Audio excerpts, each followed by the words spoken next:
Welcome to the InfoMullet YouTube channel. If you enjoy this content, please like or share. And if you'd like to support the InfoMullet by becoming a mulleteer, visit us on Patreon. We appreciate your support. What are we talking about next? Next is going to be, all right, structure of radicalization leading to January 6th. I want to get to this because this is fun. This is loop-de-loop fun. And if it goes long, it's long. These are important issues. We only have an insurrection every 60 years in the US. Might as well get it for what it's worth. So, time to go to the loop machine. So for those who don't know, I study system science, and I use that system science, specifically system dynamics. It's the study of complex systems, and I specifically use it in violence and instability. So my dissertation is on the life cycle of non-state actors and violent actions. So for those who have seen my prior work, I did a lot of research on ISIS, which is more the insurgency and emerging state actor. But my part of the dissertation I'm finishing up now is radicalization leading to violent acts. So I just so happen to have here, before the show started, we put together, I happen to have a fairly good structure of how radicalization works. And I wanted to talk about how this plays into the January 6th radicalization. And I'll try and keep it quick because we're going long here, but I think it's worthwhile. So this, by the way, these structures, don't worry about all the little plus and minus sizes. There's a lot of technical detail in here. These are feedback loop structures, but this is the system structure, and I'll try and narrate as we go through what happens when radicalization occurs. First of all, we start in the governed and near space. For January 6th, we're talking about the United States. Near space is every town and area. These are the governed spaces, right? We always start with perceived, there's a societal activity or societal response, but the perceived grievance. I want you to focus here. The perceived grievance and moral outrage is the basis of nearly every radicalization that doesn't intersect with criminal insanity. And these grievances can be legitimate, right? This is not to say that every time, first of all, not all radicalizations are bad. Not all radicalizations are violent. We'll get into where that splits off, but it always begins with a grievance.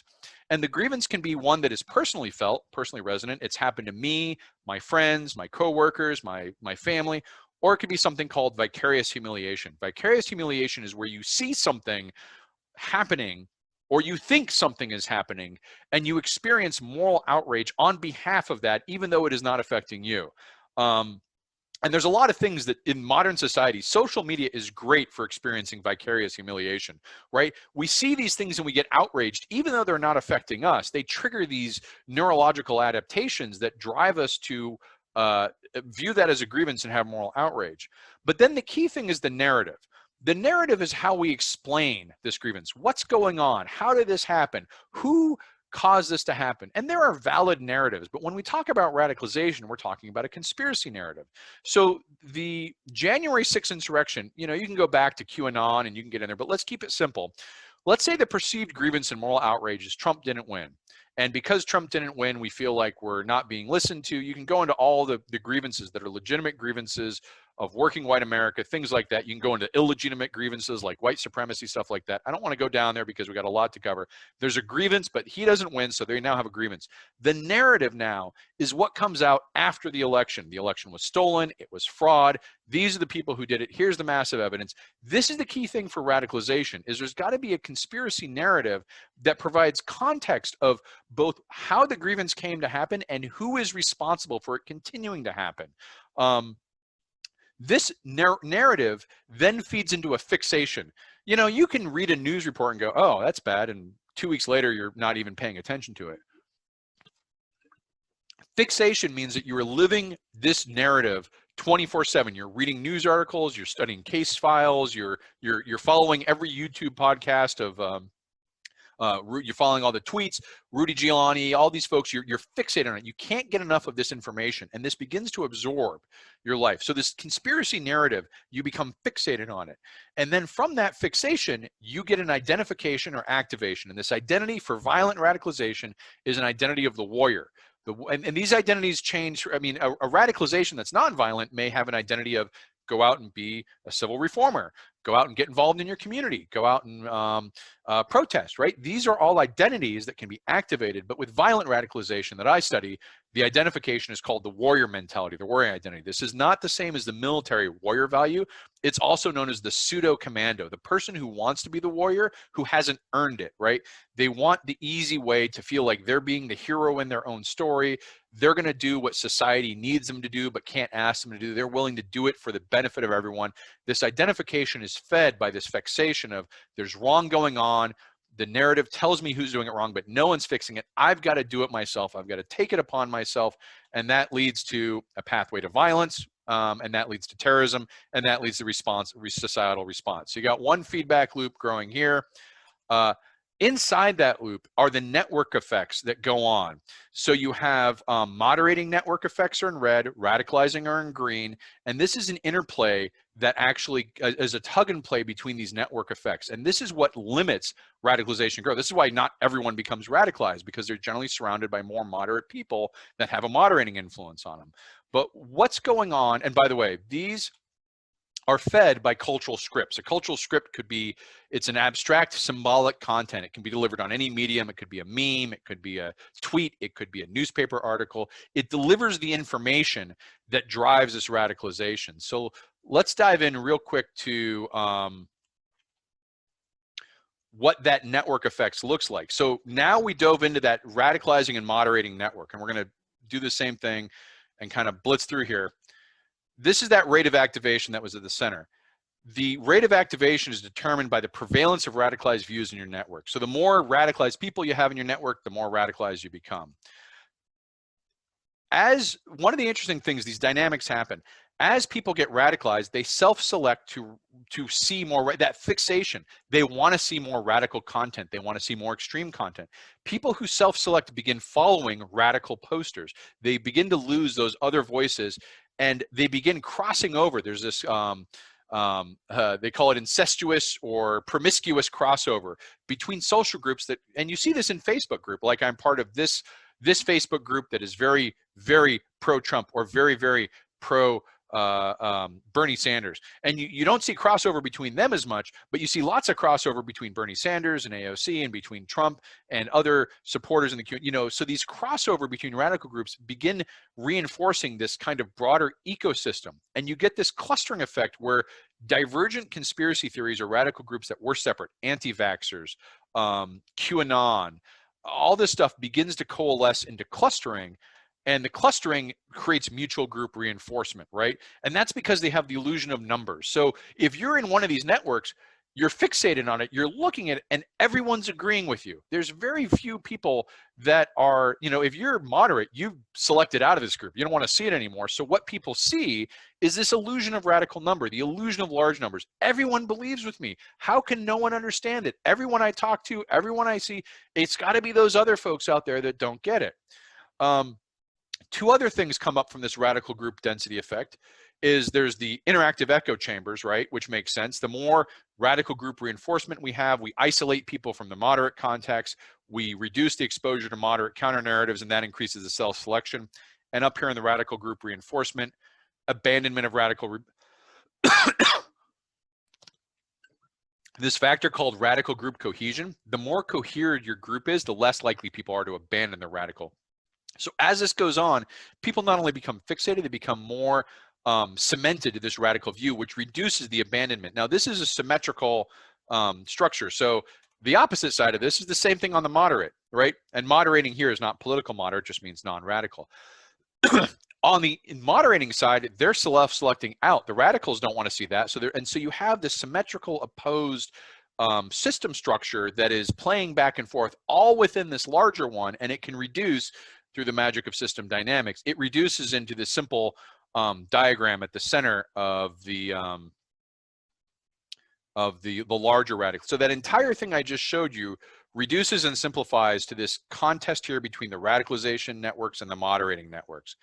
Now, ungoverned far space. So when we talk about war on terror, the far space is Afghanistan, it's Syria, it's areas overseas where non-state actors operate with impunity. But the ungoverned space is conceptual. It means that the government has limited ability to intervene and control that. So ungoverned space might be 4chan, 8chan, Parler, Reddit, parts of Facebook groups, areas where the government is not able to get into as much. And what's occurring in this far space is they're providing these radical non-state actors, the groups that are behind this. Now, I'm doing this from the standpoint of looking at predatory mass violence and terrorism. So in this case, a non-state actor might be ISIS, but a non-state actor might be the QAnon groups on 4chan, right? That's a non-state actor. What they're doing is they're spamming these cultural scripts through two methods, broadcasting and narrowcasting. These cultural scripts are what give people, this is how they receive the information to know, what should I be upset and angry about? What's the narrative I should take from this? And you got to feed me this fixation.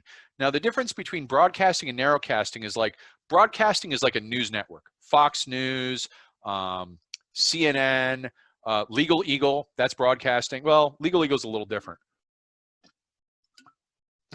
It's a mass media type thing. New York Times, Wall Street Journal, these are all mass media. It's broadcasting, it's giving general. Narrowcasting is when an individual, even if they're communicating with a lot of people, creates a personal connection. This is why Legal Eagle is a little bit different, because you're dealing with that one YouTube influencer you're dealing with personal. Tweets, the president is narrowcasting. When he tweets, people receive that as a personal communication. And so broadcasting is sort of setting the stage. It's creating the conditions and doing this. But the narrowcasting of cultural scripts begins to form this. I mean, when you're looking at this for overseas terrorism, you have mujahideen or jihadi that are operating and fighting in the fight, sending videos. Here I am on the combat lines. You too could do this. It's a very personal connection. Likewise in these elections. So when these election stories, election fraud, you had broadcasting of fraudulent information going out from the major OAN, Fox News, Newsmax, things like that. But you also had narrowcasting. Sidney Powell, Lynn Wood, Rudy Giuliani when he wasn't melting on stage, President Trump. These are people who get followed, and Facebook influencers, YouTube influencers, these Parler folks. All of these people are creating narrowcasting connections. And these are it's that personalized narrowcasting that creates almost an idolized celebrity worship. I want to be on their side. I want to be like them. Look at them. They're going to do this fight. And I'm using the election context here, but this radicalization can happen in all sorts of things. And they're setting the tone for what is the identification, right? If Sidney Powell and Lynn Wood are like, election fraud is bad, go out and register to vote and vote, Georgia would be red right now in the Senate, right? Their identification they had is the whole thing's rigged. You should abandon it, not participate, and you need to fight because it's going to go away.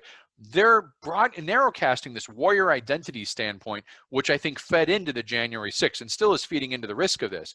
So these broadcast and narrowcasts are just flooding the zone with cultural scripts. And then the rest of this, just to complete this out, your societal response. So if you respond badly, your societal response can create radicalizing cultural scripts into radical non-state actors. If we had, the response of cutting off Twitter and Parler and Amazon, that can create radicalizing cultural scripts that the non-state actors pick up on. They're censoring us. None of this is right or wrong or truthful or factual. It's just showing the flow of information. Likewise, if you have a major terrorist incident and you unduly persecute some group, that's going to radicalize people. You can have a societal response also sparks an intervention to break into the safe haven, to intervene and remove the safe haven. And of course, when you do that overseas and even in areas, that spawns the accidental guerrilla effect, which I've talked about before, creating a conflict zone. And ironically, conflict zones are a great place to narrowcast from, because as humans, we love conflicts. We like to see the daily conflict. And that leads to some specific ones here that are more appropriate, I think, to foreign non-state actors. But you have the radicals from the near space travel between the near and the far space. They go to the conflict zone, and then they come back, and they come back experienced. Now, that makes more sense when you're talking about Afghanistan, but it also applies here, because think about this. The conflict zone for at least 4 hours on January 6th was the Capitol Hill. And you had a lot of people from different near spaces travel to the conflict zone, participate. They narrowcasted while they were in the insurrection, right? This narrowcasting, I'm here, look at me, I'm in the Capitol. This is incredibly powerful stuff. It's driving the fixation and the identification, and then they return to the near space having had that experience. They have increased cachet in their groups. Again, this depends on that 17% effect. A lot of them got ratted out because they weren't as supported as they thought they would be, but they're still doing this powerful narrowcasting on the way. So let's see what there's questions here so far. Structure, yes. Finishing up, good.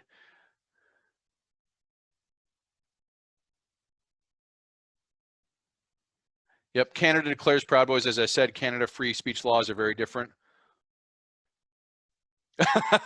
Lucas talk of fixation. Lucas, fixation, in radicalization terms, we talk about fixation to the extent it impedes other important aspects of your life. I'm not going to call you out.